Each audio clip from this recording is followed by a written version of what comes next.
resurgence that we've seen in crude prices. Where does that leave investors who obviously want that certainty and that Fed put, if you will?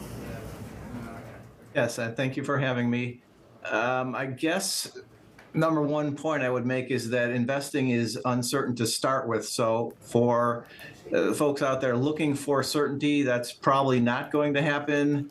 Obviously, you'd like to have a better path in terms of knowing where things are, but there are plenty of cross currents in the economy, not just the U.S. but globally, and that's probably always going to be the case. You know, if it's not oil, it might be student loan payments, or this, or that, or the other. So that's something we're always going to experience. Where are you seeing opportunities then, given that a lot of the hot spots that we've seen in the rally so far this year are looking pretty stretched? Yes, I would agree. Some of these areas have been very stretched. On the fixed income side, we are looking to extend our duration, our maturities at some point in the future. Is that a month from now, 2 months, 3 months from now? That's uncertain. It certainly depends on the data and what the Fed does with rates. But we are thinking that on the fixed income side that we're probably closer to the peak. So at some point, we will start to extend our maturities. On the equity side, there are always gyrations in the stock market, always companies that fall for whatever reason, might be fundamental, might be algorithmic trading. There are companies out there that have been able to pass through price, and they've been very successful. The waste management companies, railroads are able to do that, trucking companies, even uniform rental companies. So there are opportunities out there. We do always look for macro trends that are happening in the world, the U.S. certainly, but in the world, and we've seen reshoring, nearshoring. The infrastructure of the U.S. needs a lot of work, and there are companies out there that stand to benefit. Are you factoring in a possible government shutdown here in the U.S. later this month, and how would that affect markets, given that this is one of the most recurring events in American politics? Yes, great point. That seems to be recurring, seems more to be political. I think the market has probably passed that by as being a critical event, unless, of course, it is a sustained shutdown. I don't think that's going to happen. Some way, somehow, they always seem to get things done. But again, it's that sustained shutdown. If we had it, that could cause some issues. And one of the issues would be a delay in data. And the Fed says data, data, data, always looking at the data. And if they don't have it because it's not being produced or provided, that could be a troubling event. Labor issues, if these continue, when do we start to see people fearing, continued margin pressure on these businesses, and perhaps these issues spreading to other sectors as not just auto? Yeah, it's a good question. I mean, you have to almost go company by company, and even within the company, it may depend on the product line. There is a breaking point for every company, every person. How much is too much in terms of price? At what point does the margin take a hit?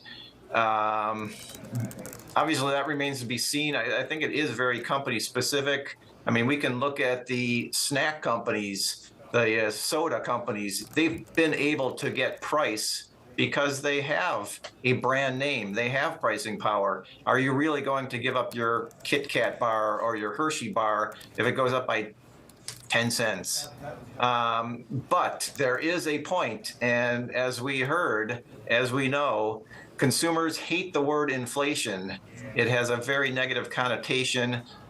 Despite that, they're still spending. But at some point, there is a breaking point. I don't know where that is, and I think it is on a company-by-company basis. Greg Holter, great to have you, Director of Research at Carnegie Investment Council there. Well, New Zealand releasing second quarter GDP in just a few minutes' time. We will be watching to see if the country emerged from a mild recession, but of course we know the prospects of further economic downturn are pretty likely at this point. We'll be bringing you those numbers as they cross the Bloomberg next. This is Bloomberg.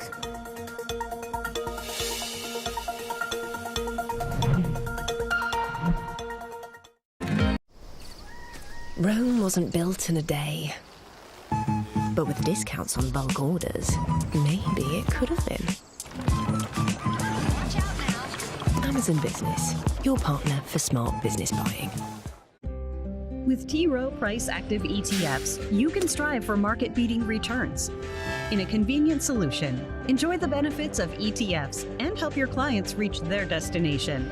T. Rowe Price. Invest with confidence. When a story about sand is actually about how we're running low on sand and how using less sand can make construction more sustainable, you get context.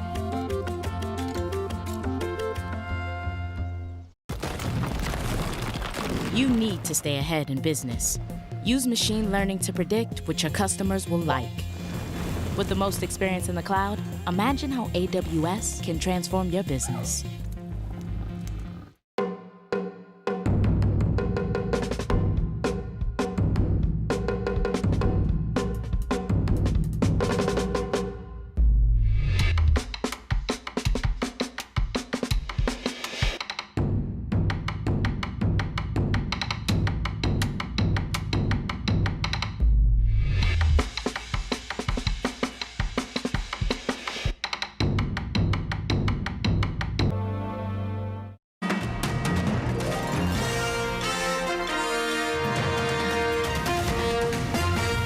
Watching Daybreak Australia, here's the latest in geopolitics. Israeli Prime Minister Benjamin Netanyahu says a deal between Israel and Saudi Arabia would advance peace with the Palestinians. He made the comments in New York after meeting with U.S. President Biden.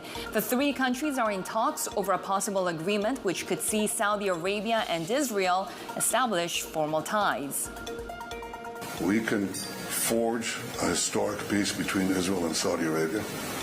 And I think such a peace would go a long way, first, to advance the end of the Arab-Israeli conflict, achieve reconciliation between the Islamic world and the Jewish state, and advance a genuine peace between Israel and the Palestinians. And President Biden and his Brazilian counterpart, Luiz Inácio Lula da Silva, have launched an initiative to improve labor conditions in their countries. The partnership aims to help workers address challenges like a transition to clean energy technology and forced labor. Biden has taken steps to strengthen his links to labor unions as part of his 2024 White House bid. Indian media have attacked Canadian Prime Minister Justin Trudeau's claims that New Delhi was behind the murder of a Sikh activist in the country. Many called on Trudeau to show evidence to back his claims. The accusations have driven a wedge between India and Canada, with New Delhi warning citizens to exercise the utmost caution in the country. Taiwan's opposition presidential candidate is pitching himself as the best choice to lead the island as tensions with China worsen. The KMT's Hu Yui is polling in third place ahead of elections in January, but is using his experience as Taiwan's top law enforcement official to boost his image to voters. Speaking to Bloomberg in New York during his recent U.S. trip, Hu discussed his plans to keep the peace with Beijing. The Taiwan Strait must be stable, and Taiwan must be safe. This is my top priority. So when you talk about dialogue and communication and this responsibility for the leader of Taiwan, I think about former President Ma Ying-jeou and how he met Xi Jinping in 2015. If you were to become Taiwan's president, would you seek a meeting with Xi? The most important thing at this stage is that we in Taiwan still have to stabilize this area in the Taiwan Strait. Therefore, we must first improve our own national defense armaments and our own self-defense capabilities. Of course, in the process of improvement, we will start with dialogue. With the current situations in Taiwan, in fact, we still have a long way to go. 还有一段距离，还要继续的往前走。 One thing the U.S. is obviously very concerned about is Taiwan's military commitments. Ma Ying-jeou, the former president, cut Taiwan's defense spending when he was serving his term. Would you cut Taiwan's defense spending? 那时候的状况跟现在的状况， The situation at that time was completely different from the situation now.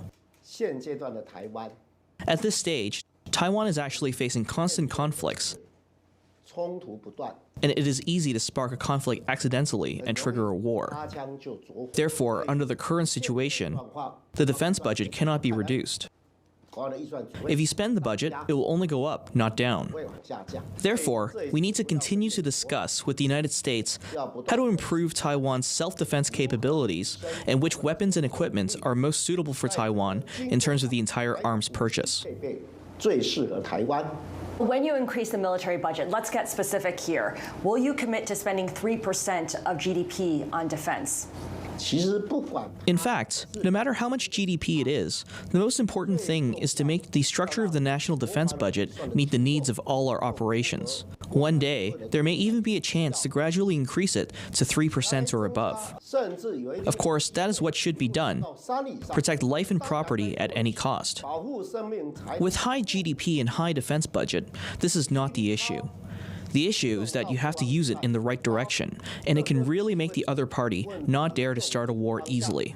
而且确实能够让对方不敢轻易起战。 You've made clear that as the future Taiwan president, your priorities are increasing Taiwan's military preparedness and also seeking dialogue negotiations with mainland China. How will you balance the two? 台湾的领导人 Taiwan's leaders should always remember one sentence: preparation for war is necessary, but avoiding war is a leader's responsibility. 因为民进党主 When the Democratic Progressive Party was in power, it broke the delicate equilibrium in Taiwan and brought that dynamic balance to the edge of conflict in